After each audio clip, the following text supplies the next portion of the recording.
Hello everyone, मैं दीप कुमार शर्मा स्वागत करता हूँ आपका हमारे यूट्यूब चैनल फिजिक्स के बारे में। कल हम लोग फिजिक्स का पहला चैप्टर देख रहे थे।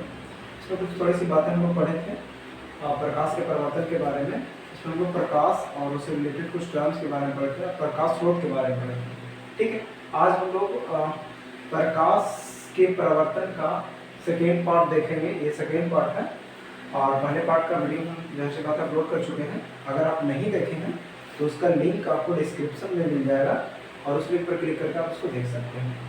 ठीक है, आज हम लोग जानेंगे कि दीप्त वस्तु किसे कहते हैं, आत्मदीप्त वस्तु किसे कहते हैं, पारदर्शी पदार्थ किसे कहते हैं, अपारदर्शी पदार्थ किसे कहते हैं और पारभासी पदार्थ किसे कहते हैं। यहाँ पे पदार्थ और वस्तु को इक्वल मानिए पूरा का पूरा। ठीक है ना, पदार्थ इज इक्वल टू वस्तु, इसमें कोई कंफ्यूजन वगैरह बात नहीं है। ठीक है, तो हम लोग कुछ अभी पढ़ने का प्रयास करते हैं, समझने का प्रयास करते हैं कि आत्मदीप्त पदार्थ किसे कहते हैं, अदीप्त पदार्थ किसे कहते हैं, पारदर्शी पदार्थ किसे कहते हैं, पारदर्शी पदार्थ किसे कहते हैं, पारभासी पदार्थ किसे। जल्दी से इसको समझने का प्रयास करते हैं। ठीक है, तो पहला है आत्मदीप्त पदार्थ किसे कहते हैं। इसको इंग्लिश में हम लोग बोलते हैं सेल्फ ल्यूमिनियस। सेल्फ ल्यूमिनियस का मतलब होता है जो अपने आप प्रकाश देता है, स्वयं प्रकाश देता है। वैसा पदार्थ जो स्वयं प्रकाश उत्पन्न करता है उसे आत्मदीप्त पदार्थ कहते हैं। आत्मदीप्त पदार्थ को हिंदी में दीप्त वस्तु या दीप्त पदार्थ या दीप्तिमान वस्तु भी कहते हैं। ठीक है, इसमें कोई कंफ्यूजन वाली बात नहीं है। ठीक है, तो वैसा पदार्थ जो स्वयं सेल्फ ल्यूमिनियस का मतलब जो सेल्फ प्रकाश देता है, खुद ही प्रकाश देता है। समझ रहे हैं बात को? वैसा पदार्थ जो स्वयं प्रकाश उत्पन्न करता है उसे आत्मदीप्त पदार्थ या दीप्तिमान पदार्थ कहते हैं। ठीक है, जैसे सूर्य भगवान ये स्वयं प्रकाश उत्पन्न करते हैं। ठीक है, तारे जितने भी सभी तारे छोटे छोटे, ठीक है ना, ये सभी भी स्वयं प्रकाश उत्पन्न करते हैं। दीपक, ठीक है, ये स्वयं प्रकाश उत्पन्न करते हैं। तो हम ऐसे पदार्थों को आत्मदीप्त पदार्थ कहते हैं। ठीक है, दूसरा होता है अदीप्त पदार्थ या अदीप्तिमान पदार्थ, नॉन ल्यूमिनियस। नॉन ल्यूमिनियस मतलब जो स्वयं प्रकाश उत्पन्न नहीं करता है।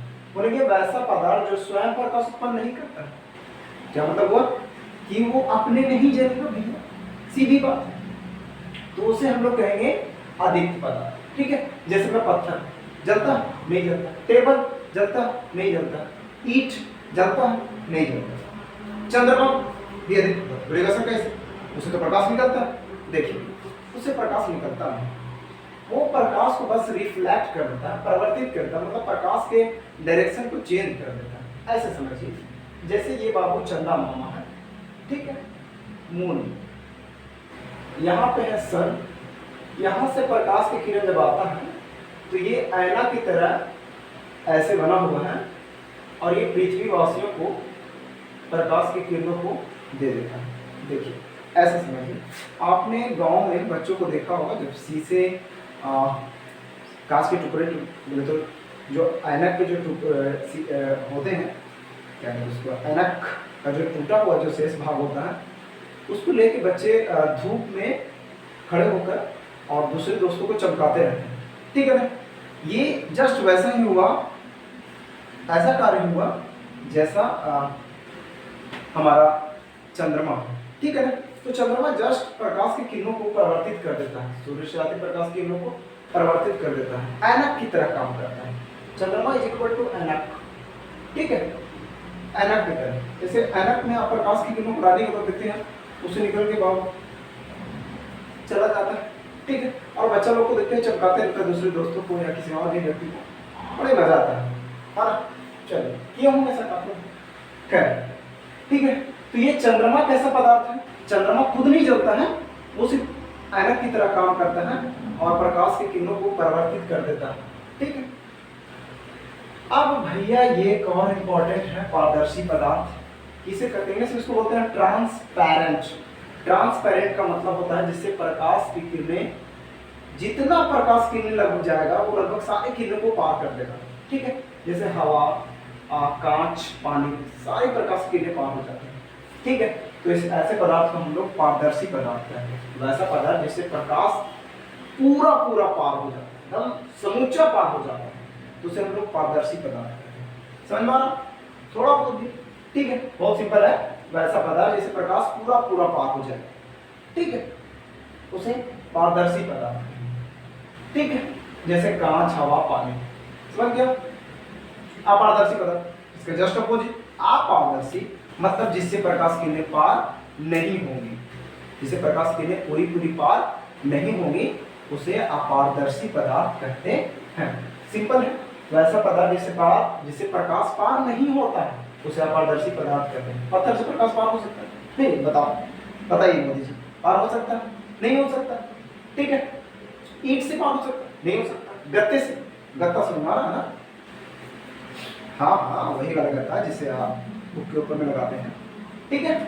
गत्ता या फिर जनरली जो बुक या कॉपी के ऊपर में जो मोटी परत होती है ना कागज की, उसको हम लोग गत्ता बोलते हैं वो, ठीक है। गत्ता लोहे का कोई इंस्ट्रूमेंट हो, क्या उसे प्रकाश किरण पार होगा?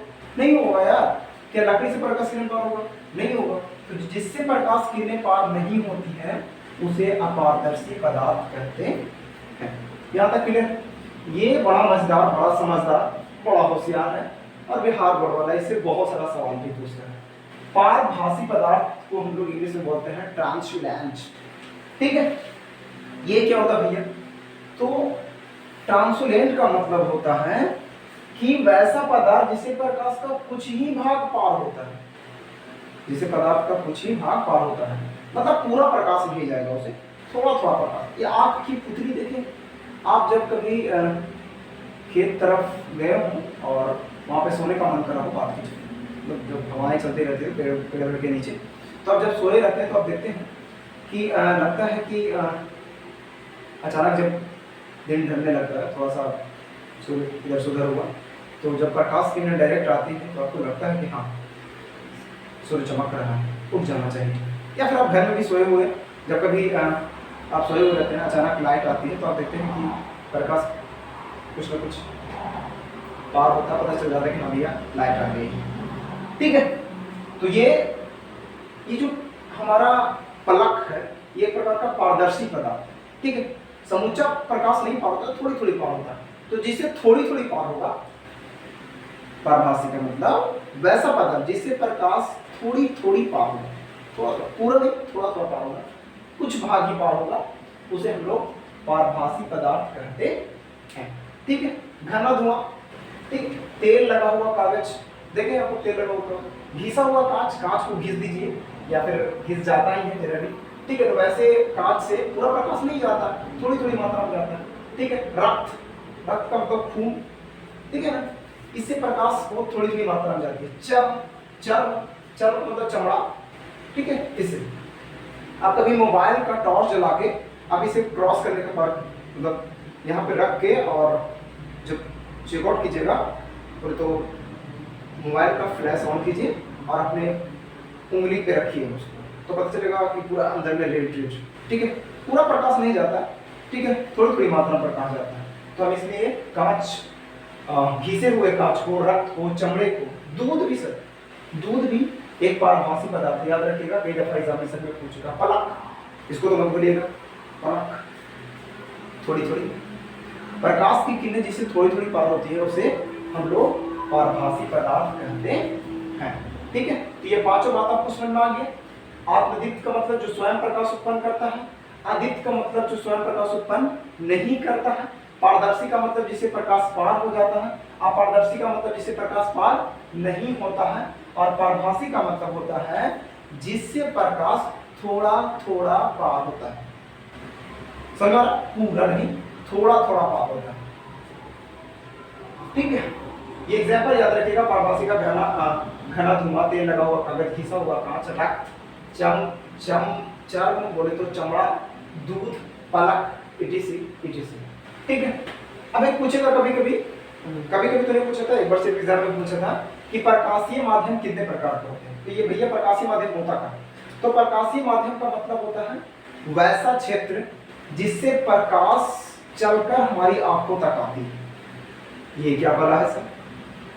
देखिए, जैसे हवा एक क्षेत्र है और किसी से अगर प्रकाश, जैसे बगल में लाइट लगा हुआ होगा तो यहाँ पे ये पूरी हवा भरी हुई है, तो लाइट से प्रकाश किरणें चलकर हमारी आंखों तक आ रही है, तो इस हवा को हम लोग बोलेंगे प्रकाशीय माध्यम। दो प्रकार का होता है, समांगी और दूसरा विषमांगी।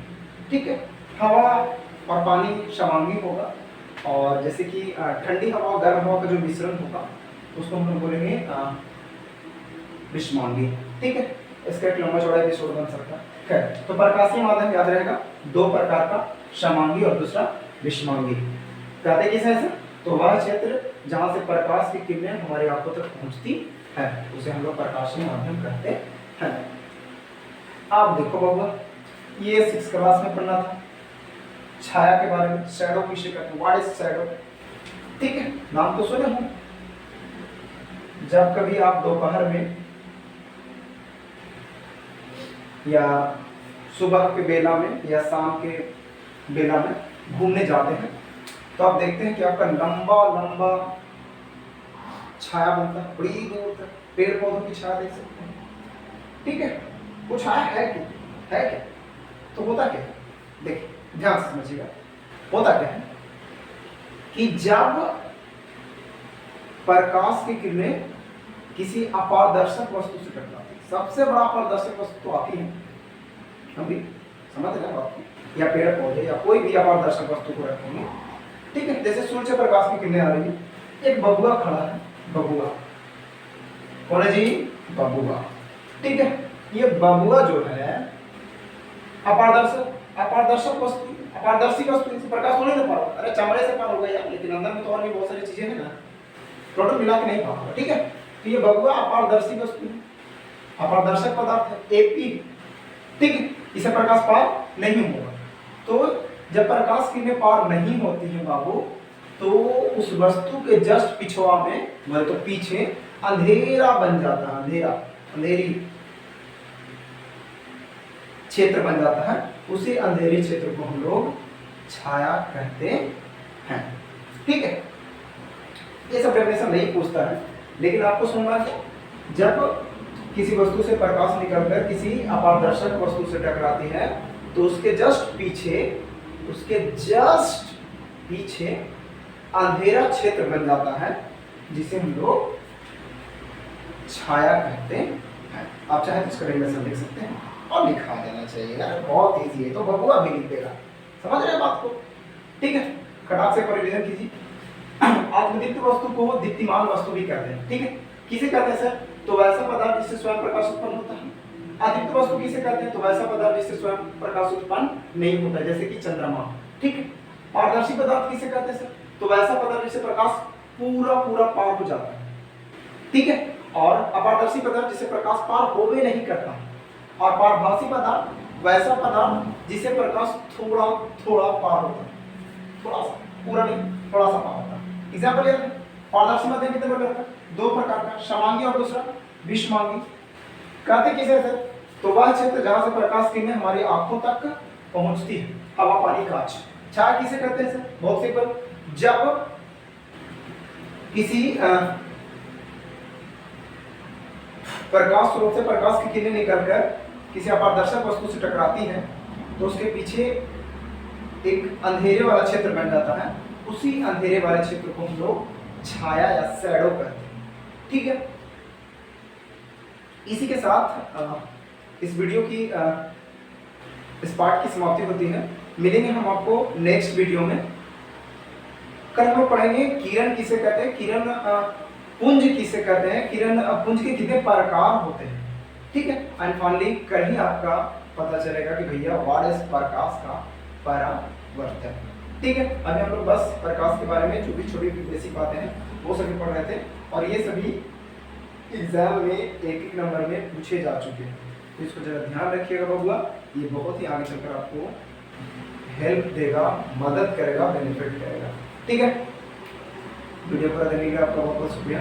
आप चाहे तो चैनल को सब्सक्राइब कर सकते हैं, इसमें मेरा भी फायदा, आपका भी फायदा। लाइक करें, शेयर करें और अपने सारे व्हाट्सएप ग्रुप में शेयर कर दीजिए, बहुत मेहरबानी होगी। बहुत बहुत शुक्रिया।